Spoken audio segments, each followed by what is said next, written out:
perasaannya nih?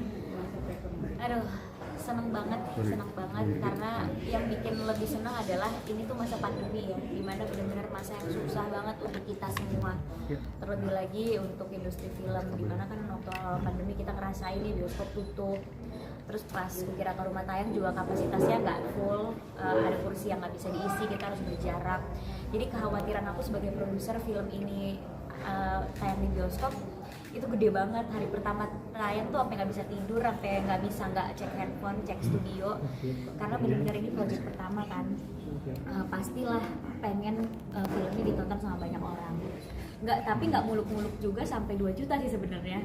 Nggak targetin sampai 2 juta, 100.000 aja aku udah seneng banget, karena ada 100.000 orang nih yang nonton karya pertama aku gitu.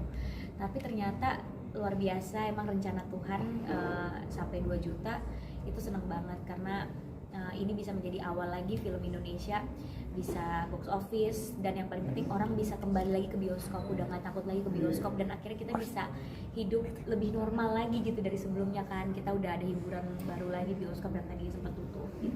Apa yang membuat kamu punya percaya sampai yang cukup 100.000 aja? Sebenarnya bukan percaya sih, cuma karena aku di sini udah jadi produser, aku lebih memikirkan resiko gitu. Kayak aku yang aku pikirin tuh resikonya dulu dan yang buruk-buruknya dulu.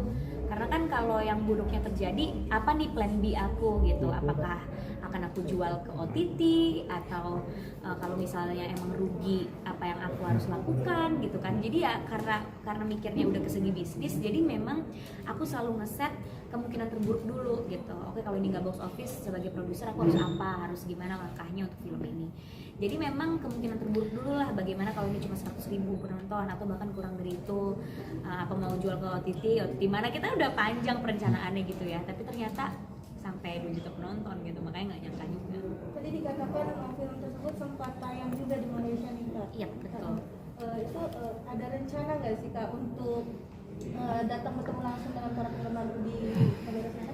Pengen banget, karena banyak banget orang Malaysia yang DM aku gitu, ini Kukira Ke Rumah udah tayang di bioskop, bahkan mereka ikutan mereview Kukira Ke Rumah di TikTok sama kayak orang penonton Indonesia yang review gitu. Aku nggak nyangka mereka seniat itu, dan ternyata dapat kabar juga Kukira Ke Rumah box office kan, kalau nggak salah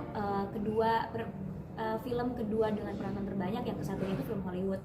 Jadi kayak benar-benar nggak nyangka banget kok bisa sampai hype-nya nyampe ke Malaysia ya. Jadi pengen banget sih bisa nyapa-nyapa di sana, cuma kan kondisi sekarang nggak tahu memungkinkan atau enggak. Di sana karantinanya gimana aku juga belum update, jadi ya kita lihat nanti. Apa sih yang buat Prilly mau menjadi produser film? Awalnya tuh karena aku pengen bikin cerita sendiri.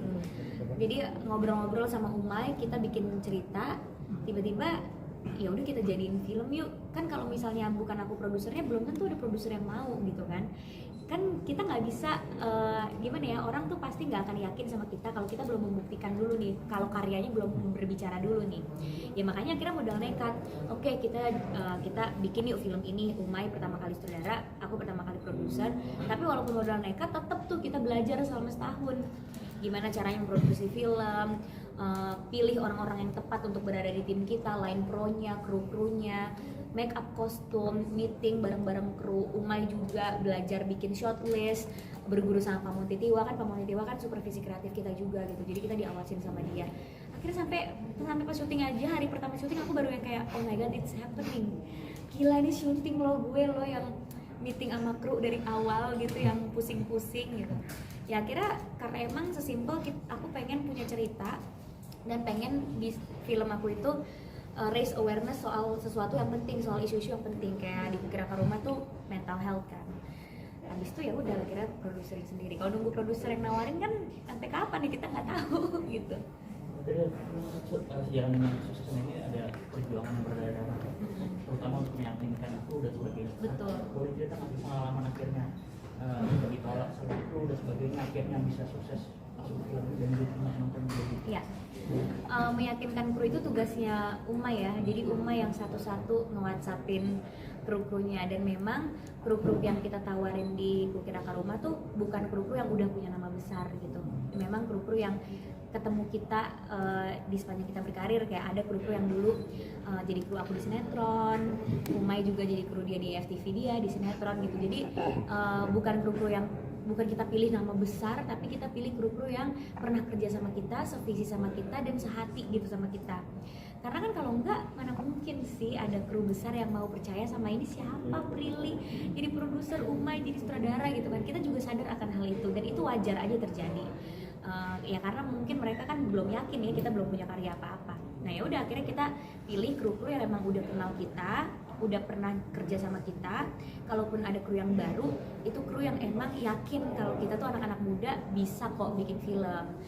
Ya lumayan perjuangannya itu, Umay ngebuk kru-krunya, aku ngebuk main. Kalau aku ya lumayan, aku juga nawar-nawarin ke pemain, ke manajer. Ada yang nggak suka, ada juga yang mungkin menganggap ini kayaknya kurang gitu filmnya, dan nawarin ke beberapa orang juga, bahkan nawarin ke OTT gitu-gitu. Ya pasti kalau karyanya belum berbicara, orang pasti akan merendahkan dulu ya. Itu memang udah duniawi dan manusiawi juga.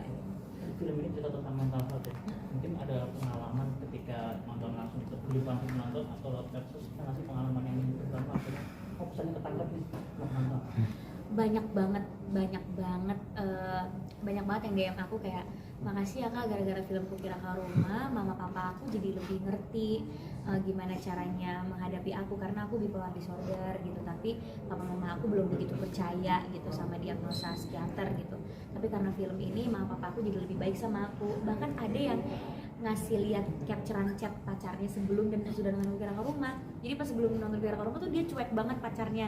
Tiba-tiba diajakin nonton Kukira Karuma karena si ceweknya ini sama sifatnya sama karakter Niskala yang ada di film Kukira Karuma. Cowoknya tuh jadi kayak, oh ternyata yang kamu rasain tuh itu ya, maaf ya aku selama ini cuek apa. Terus dia nge-capturein chat pacarnya setelah Kukira Karuma jadi baik, jadi sweet gitu kan. Ya kan kita jadi seneng ya, maksudnya kita bisa memberikan impact dan pengaruh ke hidup orang lain gitu. Bahkan ada juga ke pemain Tante Yuni Priscilla, ada yang nge-DM dia bilang ngelihat adegan ibu meluk Niskala tuh aku berasa dipeluk karena ibu aku meninggal di kecelakaan pesawat. Jadi aku udah gak ada yang nguatin lagi, tapi nonton film Kukira Karuma aku dapet kekuatan baru. Itu kan baca-bacain DM gitu ya sampai nangis, sampai nggak percaya bahwa ternyata film ini bisa sangat berpengaruh untuk hidup orang lain gitu. Dari kan tadi kamu bilang kru kamu sama kru Umay, dari berarti mereka saling ibaratnya percaya sama kamu kan, walaupun pertama buat film tapi akhirnya rekor muri loh 2 juta. Ini berawal dari saling percaya aja, oke gue bantuin Prilly, gue bantuin Umay gitu. Iya, mereka tuh mau bantuin Prilly gitu. Ada mungkin beberapa dari mereka yang bahkan menurunkan harganya untuk Cinemaco Pictures, karena mungkin ngelihat Cinemaco Pictures PH baru, Prilly baru jadi produser, Umay baru jadi sutradara, ya udah gue nggak usah mahal-mahal deh, gue segini deh buat kalian. Ada loh, baik banget, maksudnya kayak ya ampun baik banget. Tapi memang kita menjanjikan kalau sampai film ini sukses ada bagian untuk mereka gitu, karena kan kita nggak mau ya udah dibaikin gitu dikasih harga persahabatan gitu. Kita pasti akan menghargai juga mereka yang udah mau gabung sama kita dari awal. Jadi luar biasa sih kru-krunya, terus bener-bener yang menghargai banget. Walaupun Umay lebih muda dari mereka, tapi mereka benar-benar nanyain pendapatnya Umay, diskusi sama Umay. Walaupun aku juga lebih muda dari mereka, mereka sangat respect sama aku di lokasi kalau posisi aku juga sebagai produser dan pemain gitu. Jadi luar biasa sekali ya. Mungkin ini udah ya makanya dikasih rezekinya sama Tuhan ya, karena beneran yang kerja di dalam sini tuh tulus banget semuanya.